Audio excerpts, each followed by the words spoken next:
কানা রাসূলুল্লাহ সাল্লাল্লাহু আলাইহি ওয়াসাল্লাম ইদা হাযাবাহু আমরুন বাদারা ইলাস সালাহ।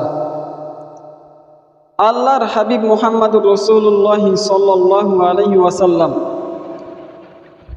যখন কোনো কঠিন সমস্যার সম্মুখীন হতেন, তখনই আল্লাহর হাবিব মুহাম্মদুর রাসূলুল্লাহ সাল্লাল্লাহু আলাইহি ওয়াসাল্লাম সাথে সাথে নামাজে দাঁড়িয়ে যেতেন। সাহাবায়ে কেরামদের অবস্থাও এমন ছিল। সাহাবায়ে কেরামরাও যখন কোনো কঠিন সমস্যার সম্মুখীন হতেন, তারাও সাথে সাথে নামাজে দাঁড়িয়ে যেতেন। আল্লাহর হাবিব মুহাম্মদুর রাসূলুল্লাহ সাল্লাল্লাহু আলাইহি ওয়াসাল্লাম বলেন, আউয়ালু মা ইউহাসাবু বিহিল আবদু ইয়াউমাল কিয়ামাতি মিন আমালিহি সালাতাহু। কিয়ামতের দিন সর্বপ্রথম বান্দার নামাজের হিসাব নেওয়া হবে। বান্দা দুনিয়ার ভিতরে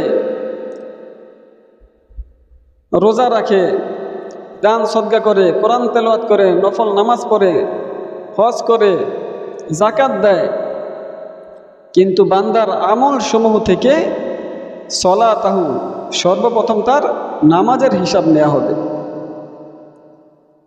ফাইন সলুহাত, যদি সে নামাজ আদায় করে থাকে, ফাকদ আফলাহা ওয়ানজাহা, তাহলে সে কামিয়াবি এবং সফলতা অর্জন করবে। ওয়াইন ফাসাদাত খাবা ওয়া খাসির, ওয়াইন ফাসাদাত খাবা ওয়া খাসির, আর যদি নামাজ নষ্ট করে থাকে, তাহলে সে ব্যর্থ এবং ক্ষতিগ্রস্ত। আল্লাহর হাবিব মুহাম্মদুর রাসূলুল্লাহ সাল্লাল্লাহু আলাইহি ওয়াসাল্লাম